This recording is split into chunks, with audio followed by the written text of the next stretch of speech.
Hey guys, this is going to be a quick Knife A Brewmaster guide. I'll basically just go over the talent, stats, covenant, soulbind, basically everything you need to expect, and then I'll go over the playstyle changes since it's a little bit different than your normal covenant. So talents, the only change is Chi Burst. You take Chi Burst instead of Chi Wave or Eye of the Tiger because it gives you each tick or each heal or damaging instance from Chi Burst. It gives you a chance to reset Phalanx Stomp. It does not work this way with Chi Wave or Eye of the Tiger, so these are just on cast, but this one is each damaging instance. Everything else is the same. Tiger's the Last Light, Brewing, Ring of Peace, Bob and Weave, Russian Jade Wind, High Tolerance. I get asked about special delivery a lot. I like Rushing Jade Wind because one, it is a reset chance on Phalanx Stomp every time you press Rushing Jade Wind, and it is an energy free global with special delivery. All your fillers are energy spenders except for Blackout Strike. So Keg Smash, Tiger Palm, and you have to use a lot more of these fillers instead of Rushing Jade Wind. Each time you use Rushing Jade Wind, it's just a free global, doesn't cost anything. Very simple. We will go into the Soulbind. We run Naya. So with 4-piece, you definitely want to run Naya. Without 4-piece, you could make an argument for Karain or Dreamweaver. But with 4-piece, you definitely want Naya. I'll explain why. So with Naya, you get Grove Invigoration, which is each time you use Phalanx Stomp, you get 4 casts, or 4 stacks, and then whatever additional from just it proccing. It gives you 1% max HP and 25 mastery per stack. This is percent max HP. Your 4-piece is flat max HP, or flat HP. So like if you see I Keg Smash a mob right here, Keg of the Heavens buff, it's just flat HP. 32k. And then it reset, or it stacks with your stacks with Grove Invigoration. You run Walk with the Ox. This is just your best damaging conduit. You always want this. Dizzying Tumble is your best finesse conduit. It's the only one that actually gives you DR, so this is the one you want. Fort Ingredients. This is 26% of your max HP and a shield. When you press Fort Brew, you can see how good that would be with the synergy with your 4-piece, since it gives you max HP, and it stacks with Grove Invigoration as well. Way of the Fae. Instead of Spiked Burrs, you want your second potency instead of going here. This is just Phalanx Stomp damage. This actually makes it a good ability damage-wise. Scalding Brew, this has synergy with 4-piece. This just makes you heal more.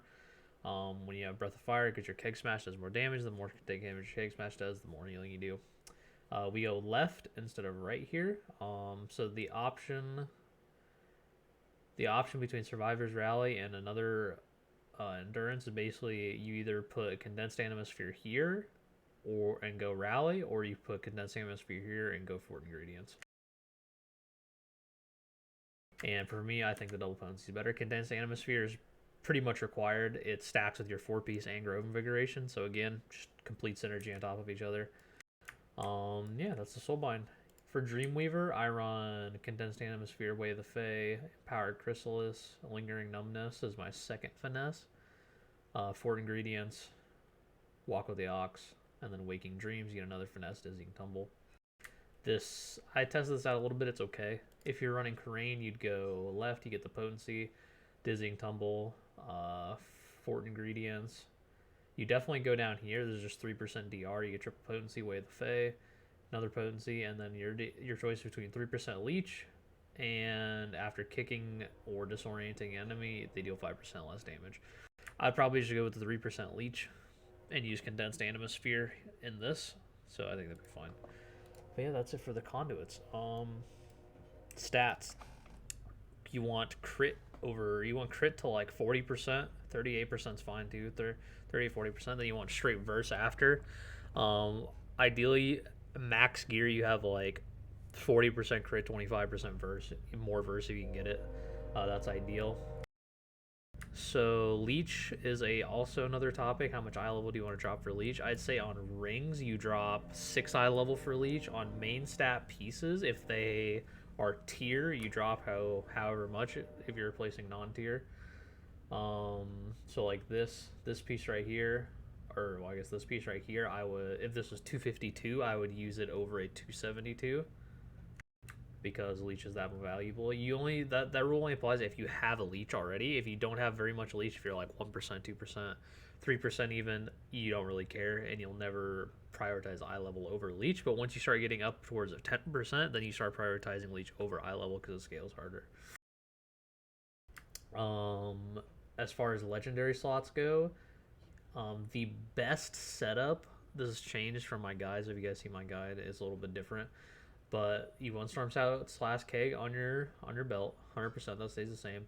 You want your 2 rings to be Entwined Gorger Tendril and the Necrotic Wake Ring, which is crit verse as well.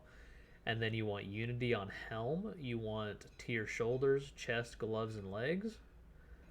And yeah, you want Unity on Helm because that is your best stat spread. That's about it for like gearing and stuff. We will go into playstyle. So Knife Haste playstyle is very much centered around Phalanx Stomp. So you'll see, like, I'll pull this pack. I Phalanx Stomp. It marks everything with your legendary. This is 8% damage taken and 5% more stagger against their attacks. The 5% stagger is just base of the ability. Basically, you want to Phalanx Stomp before you press Keg Smash. 8% more damage. It stacks your 4-piece. And then you Chi Burst. Gives you a reset. Press Phalanx Stomp again, and it's stacking your Group Invigoration. This is just max HP. And basically, you have to kite around your Phalanx. So this is where people start to get turned off because you have to play around the Phalanx, but its radius is really big. Like, even like right here, you still count as Phalanx. See, like right here, I get a Phalanx reset just standing in. It's very forgiving. Like, you have like all this space all around this animation. All of this counts as a reset. So it's not as like unforgiving as people seem to think. It's very, very forgiving in its reset. So basically, you just want to Phalanx Stomp, then Breath of Fire before you get into your Keg Smashes. And then when you get a reset, you just hit it again. You always just hit it. So the only time you do not hit it when you get a reset is when you're about to pull another pack. So see, this pack's really low. If I get a reset, I don't want to use it because I want Phalanx on pull for the next pull. And that's about it. Otherwise, it's just regular Brewmaster. Like, it just makes you very tanky. In very big packs, you'll be able to just stand still and sit in your Phalanx and tank because of how much you're getting, like how much HP and Master you're getting.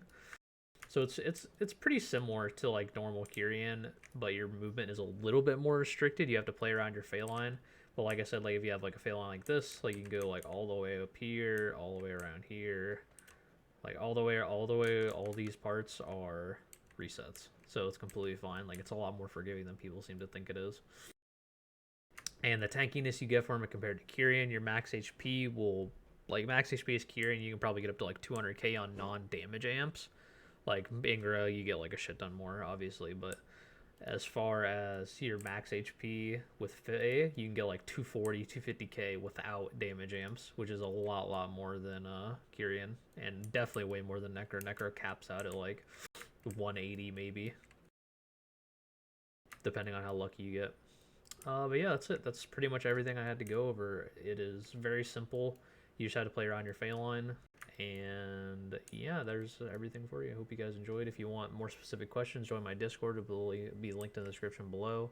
I'll put the talent and stats and everything so you guys can read it for memory. And yeah, have a good one.